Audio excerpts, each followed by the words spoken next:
Welcome to OWNorDisown, where tech decisions are made easy. Hi, this is Stephen from OWNorDisown. Lenovo today announced a new lineup of laptops and desktops called LOQ, L-O-Q. Now, God knows where they came up with that acronym, or even what it stands for, but this series fits bare behind their Legion series in terms of pricing. So it is targeting the more budget-orientated buyer. And this is good news because I did feel that Lenovo was starting to neglect this segment a little bit. For the LOQ gaming laptops, there will be a 15-inch and a 16-inch with an AMD and Intel version for each. Now all will be storm grey in colour. As with the Legion lineup, all Intel models will have an I after the name. So we have the Lenovo LOQ 15i with the up to an i7-13700H, which is a 14-core 12-thread chip. You only get that up to an RTX 4060, which is a little bit disappointing, but at least it is the 115-watt version with an extra 20-watt dynamic boost. So expect like RTX 3070-like performance. You also get up to 60 gigabytes of DDR5, 5600 megahertz RAM, so at least it is faster than the 4800 megahertz that you'd get with some of these other OEMs. And you can upgrade this to 32 gigabytes later on if you wish, but it would have been nice to have that as an option. Now the base model will only have a 512 gigabyte SSD. I know they're trying to save a bit of money here, but I think 1 terabyte should be the minimum these days. The screen does look quite decent though, up to 2560 by 1440, 165 Hz with advanced optimus. And by all accounts, the AMD model will not have advanced optimus. The panel is pretty bright at 350 nits and 100% of sRGB.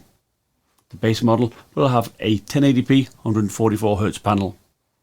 A 1080p webcam with an e-shutter is included, and there are 2 keyboard options, either with a white backlit or 4-zone RGB with a decent 1.5mm of key travel. Now the lid does have the LOQ logo in the corner, keeping the same O as used that's on their Legion laptops. There doesn't seem to be any RGB anywhere else. The only other bit of colour that you get is some blue trim at the rear exhaust. But you still get ports at the back, although I doubt the labels are lit up like you got on the Legion 7. Now you do get a slim 230 watt power brick, and also you can charge up to 140 watts via USB-C, so that is very good. Now my main criticism is probably the small 60 watt hour battery, which will likely only last you maximum of 3 hours, I suspect. The Lenovo LOQ 16i is similar, apart from it has a 16-inch 2560 by 1600 panel and a larger 80 watt hour battery. But there is a big price difference between the 15-inch and 16-inch, with the former starting at $900 and the 16-inch starting at $1,150. The 15-inch will be available April and the 16-inch in May. Now the 16-inch AMD model is cheaper and in my opinion is the better value if your focus is just on gaming, as you will likely get better temperatures and better battery life. The LOQ 15 and 16 will have up to a Ryzen 7 7840HS, which is an 8-core 16-thread chip up to 54 watts. Now although there's no advanced optimus, there's still a mux switch, and you also get Gsync and also AMD Freesync, no doubt when you're actually using hybrid mode. You still also get the 140 watt Type-C charging.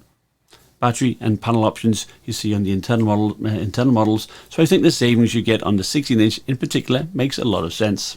And the 16-inch starts at $960, so nearly $200 cheaper than the Intel model.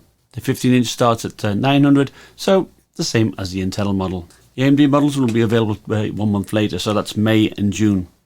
And all of the LOQ laptops will have the same AI chip that you find on the Legion line. Now what this does, it adjusts the power between the CPU and the GPU depending on the game, and it analyzes your usage habits. So, as time goes on, gaming performance should get better. And I do think for someone starting off with their first gaming laptop, the LOQ series looks quite compelling. So, thank you for watching.